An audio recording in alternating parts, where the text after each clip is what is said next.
जय हिंद दोस्तों, रक्षित खन्ना के इस चैनल में आपका स्वागत है।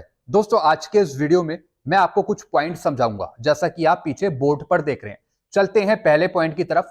ओआरओपी 3 में नहीं होगी देरी, सुप्रीम कोर्ट का एमओडी को आदेश। दोस्तों, जैसा आपको पता है, हमें ओआरओपी 2 लेने के लिए सुप्रीम कोर्ट का दरवाजा खड़खड़ाना पड़ा था, जिसके बेस पर, जिसके अनुसार सुप्रीम कोर्ट के आदेश पे भारत सरकार ने हमें ओआरओपी 2 दी थी।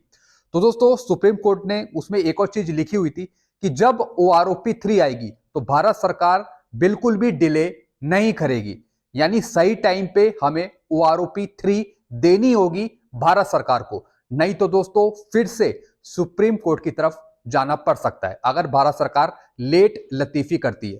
तो दोस्तों, सुप्रीम कोर्ट के आदेश के अनुसार जब उसने ओआरओपी 2 का निर्णय सुनाया था, तो दोस्तों जजमेंट में यह लिखा हुआ था कि जो नेक्स्ट रिवीजन होगा ओआरओपी 3 का, वो बिल्कुल सही टाइम पे भारत सरकार को देना होगा। चलते हैं दोस्तों अगली इंफॉर्मेशन की तरफ। 3 साल बाद मिली पेंशन, 3,82,000 मिला एरियर। दोस्तों, काफी पेंशनर हैं जो कहते हैं कि सर, अगर बहुत साल बीत जाएं तो क्या पेंशन नहीं मिलती, एरियर नहीं मिलता? यानी अगर किसी का 3 साल 4 साल पुराना किसी का एरियर पेंडिंग में है, तो क्या वो नहीं दिया जा सकता बैंक के द्वारा, स्पष्ट द्वारा? नहीं दोस्तों, अगर किसी का पुराना एरियर है तो वो पे करना होता है पेंशन डिसबर्सिंग एजेंसी को। थोड़ा सा यहां पे टाइम लगता है, लेकिन पेंशनर को, फैमिली पेंशनर को पूरा बकाया मिल जाता है, भले ही वो 3 साल का हो, 5 साल का हो, 6 साल का हो, कितने साल का भी हो, वो आपको बकाया मिलता है। और दोस्तों, अगर आपको उसमें इंटरेस्ट चाहिए इतने साल का, तो फिर आपको आरटीआई का जवाब या फिर भारत सरकार का इंटरेस्ट रेट का कोई लेटर लगाना पड़ता है, जिसमें आपको बताना होगा कि जो हमें एरियर मिला है पिछले सालों का, उसमें इंटरेस्ट रेट भी जोड़े, भले ही वो 8% हो, चाहे वो 5% हो या फिर 10% हो, लेकिन पुराना बकाया मिल जाता है।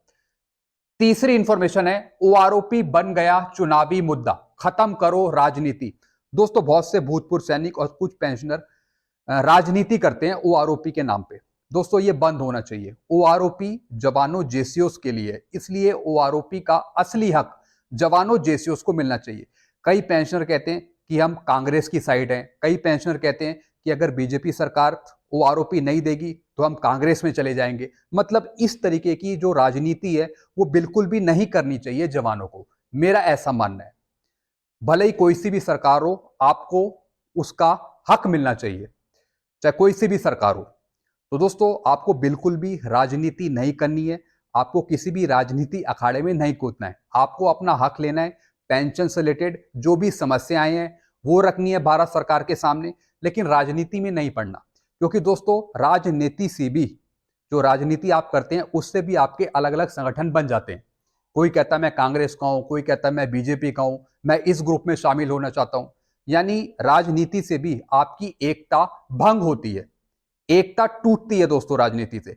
इसलिए आप सब भूतपूर्व सैनिक एकजुट होइए और आपस में मिलजुल कर रहिए, और जो आपकी मांगे हैं वो सही ढंग से भारत सरकार तक पहुंचाइए, लेकिन राजनीति मत करिए।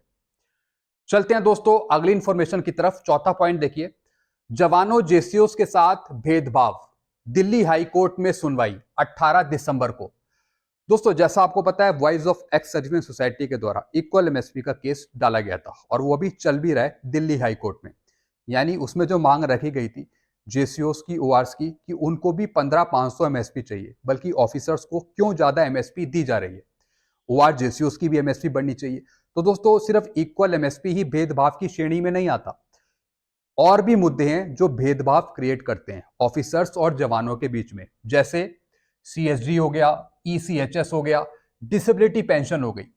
तो दोस्तों, एक और केस जैसे सीएसडी, ईसीएचएस या फिर जो और भी चीजें हैं जो भेदभाव पैदा कर रही हैं ओआर जेसीओस और ऑफिसर्स के बीच, तो दोस्तों इसको लेकर भी यहाँ पे एक और कोर्ट केस है, और उसकी सुनवाई है 18 दिसंबर को।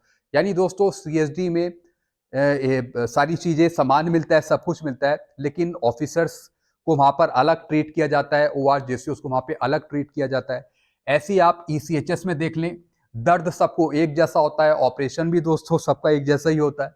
किसी को ये नहीं कि वो ऑफिसर है उसको कुछ अलग देंगे, कुछ दवाई, या फिर कुछ उसका अलग ऑपरेशन होगा, या फिर ओआर जेसीओस का कुछ अलग ऑपरेशन होगा।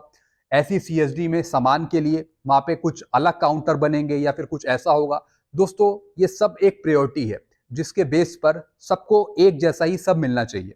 तो इस बेस पर यहाँ पे ये केस करा गया है कि जो भी चीजें हैं, जितना भी ऑफिसर्स को दिया जा रहा है, तो उसके बेस पर ORGCOs को भी वो सुविधाएं दी जाए। उनको एक अलग लाइन में या फिर एक अलग श्रेणी में नहीं रखा जाए। तो दोस्तों ये जो भी मामले हैं कहीं ना कहीं कोर्ट केस से सुलझते हैं। कोर्ट केस से क्या होता है कि जो आपको बेनिफिट नहीं मिलते वो दिए जाते हैं, कुछ एविडेंस पे, कुछ RTI के जवाब पे, कुछ डॉक्यूमेंट लगा के, तो आपको कुछ सहूलियत मिल जाती है, आपको कुछ ना कुछ मिलता जरूर है कोर्ट केस से। तो दोस्तों इस पर भी 18 दिसंबर को कुछ होगी सुनवाई, देखते हैं क्या होता है। फिर दोस्तों लास्ट पॉइंट है 568 का एरियर मिला, फिर 570 का एरियर मिला, फिर OROP का एरियर मिला। दोस्तों ये सारे एरियर आपको मिले 2016 में, 17 में, 18 में, 19 में, यानी 2016 के बाद से आपको सारे एरियर मिलना स्टार्ट हो गए, जिसके बीच में आपको 568 का एरियर मिला। और ये उन पेंशनर को मिला जो 2006 से पहले के हैं। फिर 570 का एरियर मिला, यानी जो 2016 से पहले पेंशन आए हैं, 2016 से पहले के जो पेंशनर हैं उनको एरियर मिला 570 सर्कुलर का, और ये एरियर था 7 CPC का। तो दोस्तों ये एरियर था 2.57 का, यानी OROP की जो आपकी बेसिक थी जिसका 2.57 करा गया, उसके बाद जो पुराने सर्कुलर थे उसके डिफरेंस का आपको एरियर दिया गया 570 सर्कुलर में। फिर आपको मिला OROP 1 का एरियर, ये भी 2016 के बाद से आपको किस्तों में देखने को मिला।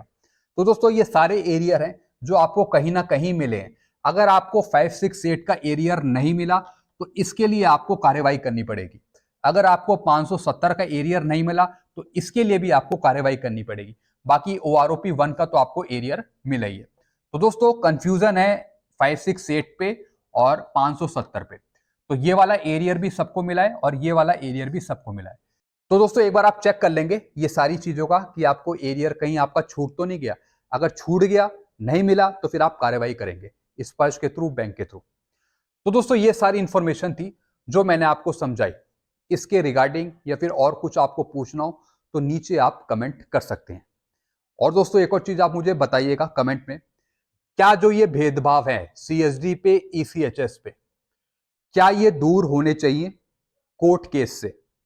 जो ऑफिसर्स और ORGCOs में जो भेदभाव हो रहे हैं CSD और ECHS में, क्या ये वाकई में होने चाहिए या नहीं होने चाहिए?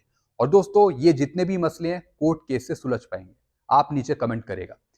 तब तक के लिए दोस्तों मैं वीडियो यही एंड करता हूँ। वीडियो आपको अच्छा लगता है वीडियो को लाइक करें और इस चैनल को सब्सक्राइब कर सकते हैं। Thank you so much.